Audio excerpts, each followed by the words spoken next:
Students class 9 के लिए exercise number 2.5 का क्वेश्चन नंबर 4 का 4 पार्ट बता रहा हूँ। क्वेश्चन ये है कि 1/4a माइनस 1/2b प्लस 1 का स्क्वायर है। अब मैं बताया हूँ कि इसमें आइडेंटिटी नंबर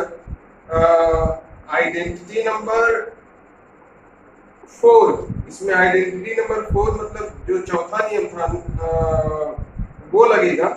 मतलब a प्लस बी प्लस सी का स्क्वायर अगर है तो आइडेंटिटी नंबर 5 है ये। इसमें x plus y plus z का स्क्वायर है, तो उसके लिए क्या फार्मूला है वो हम यहाँ पे लगाएंगे। ये जो a की जगह 1/4a है, b की जगह पे -1/2b है और c की जगह पे 1 है। तो सबसे पहले हम क्या करते हैं, तीनों ही अचर संख्याओं का स्क्वायर करते हैं। तो अगर 1/4 का स्क्वायर करेंगे तो 1/4a का स्क्वायर प्लस, अब इसको हम नेगेटिव नंबर मानेंगे तो ये -1/2b का स्क्वायर होगा।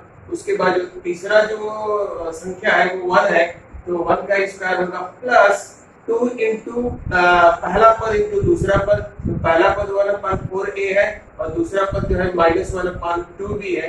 उसके बाद जो नेक्स्ट टर्म आता है +2 इंटू दूसरा पद इंटू तीसरा पद।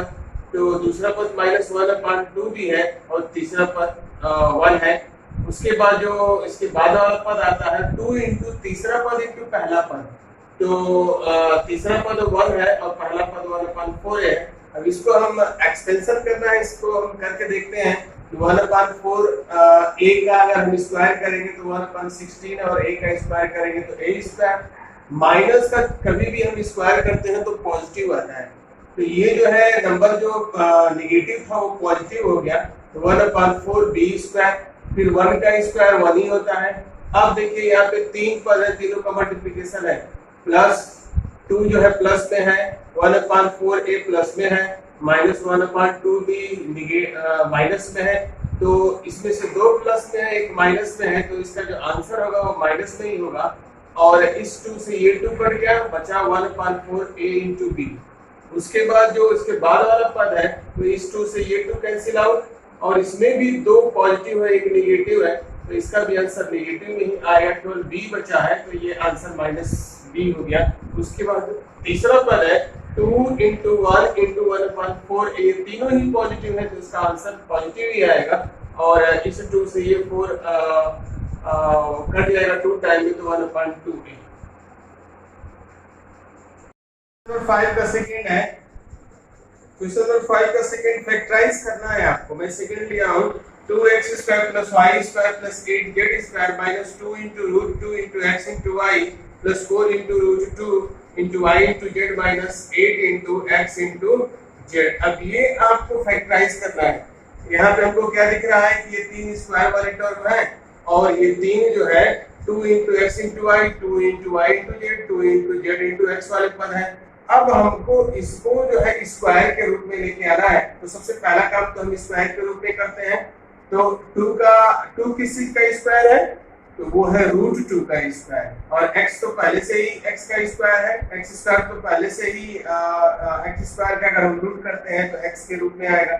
तो हमको क्या मिला, 2 जो है 2 का स्क्वायर √2 होगा और x का स्क्वायर √x होगा। मतलब अगर √2x का हम स्क्वायर करेंगे तो 2x स्क्वायर हो जाएगा और y स्क्वायर तो y का स्क्वायर है। और 8z², तो हम इसको दो पार्ट में कर सकते हैं। जैसे कि हम यहाँ पे लिख ले 8 बराबर हम लिख सकते हैं कि 4 इंटू 2, तो 4 तो स्क्वायर रूट है, 4 का स्क्वायर √2 होगा और √2 का √2 होगा। तो हम इस तरह से लिख सकते हैं कि 2 इंटू √2 इंटू z का स्क्वायर। अब तीनों को हम स्क्वायर के फॉर्म में कर लिए। अब जो हमारा नेक्स्ट जो स्टेप होता है वो क्या होता है, पहली 2 इंटू पहली संख्या इंटू दूसरी संख्या। फिर इसके बाद वाला स्टेप होता है 2 इंटू दूसरी संख्या इंटू तीसरी संख्या। उसके बाद का अंतिम स्टेज होता है 2 इंटू तीसरी संख्या इंटू पहली संख्या। अब हमको ये चेक करना है कि इसमें से नेगेटिव कौन सा रहेगा इन तीनों में से और पॉजिटिव, क्योंकि आप देख रहे हैं कि ये जो तीनों मल्टीप्लिकेशन वाले टर्म है उसमें से 2 नेगेटिव है और 1 पॉजिटिव है। तो इसमें से इन तीनों में से कौन सी संख्या नेगेटिव होगी, कौन पॉजिटिव होगी। तो आप देख सकते हैं कि ये जो संख्या नेगेटिव है, इसका मतलब ये तो पहला और दूसरे के मल्टीप्लिकेशन से आई है संख्या, तो पहले और दूसरे में कौन सा नेगेटिव कौन पॉजिटिव होगा। अब ये तो पक्का है कि इस दोनों में से कोई एक नेगेटिव है एक पॉजिटिव है। अगर मान लीजिए कि पहली संख्या नेगेटिव होती है और दूसरी पॉजिटिव, तो इन दोनों का मल्टीप्लिकेशन नेगेटिव हो जाएगा। और यहाँ पे पॉजिटिव है, इसका मतलब या तो दोनों ही पॉजिटिव है या दोनों ही नेगेटिव है। मतलब दूसरा या तो पॉजिटिव है और तीसरा भी पॉजिटिव है, या फिर दूसरा नेगेटिव है और तीसरा नेगेटिव है। तो हम पहले केस में -1 ले चुके हैं, तो इसको हम प्लस लेंगे। तो अगर इसको प्लस लेंगे तो ये भी प्लस लेना पड़ेगा, तभी इन दोनों का मल्टीप्लिकेशन प्लस आएगा। अब जो है तीसरी संख्या देखते हैं कि अगर ये पॉजिटिव और ये नेगेटिव, तो ये नेगेटिव हो जाएगा। इसका मतलब ये नेगेटिव रहेगा और ये दोनों ही पॉजिटिव रहेंगे। तो अब हम क्या कर सकते हैं, इसको हम -√2 इंटू एक्स का स्क्वायर कर लेते हैं। अब इसके बाद में हम सेटिंग कर लेंगे, हो जाएगा।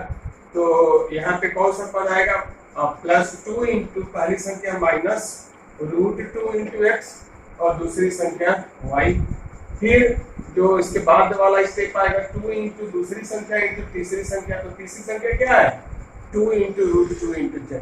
और लास्ट वाला जो पद आएगा +2 इंटू तीसरा पद है 2√2 इंटू z और पहला पद है -√2 इंटू एक्स। आप मल्टीप्लाई करके देख सकते हैं कि अगर ये प्लस है, ये माइनस है, ये प्लस है, 2 प्लस 1 माइनस, तो ये माइनस हो जाएगा। उसी तरह से तीनों प्लस है तो ये प्लस हो जाएगा। इसमें से एक नेगेटिव है, 2 पॉजिटिव है, तो ये नेगेटिव हो जाएगा। इस तरह से जो हम सेटिंग किए थे वो सही है।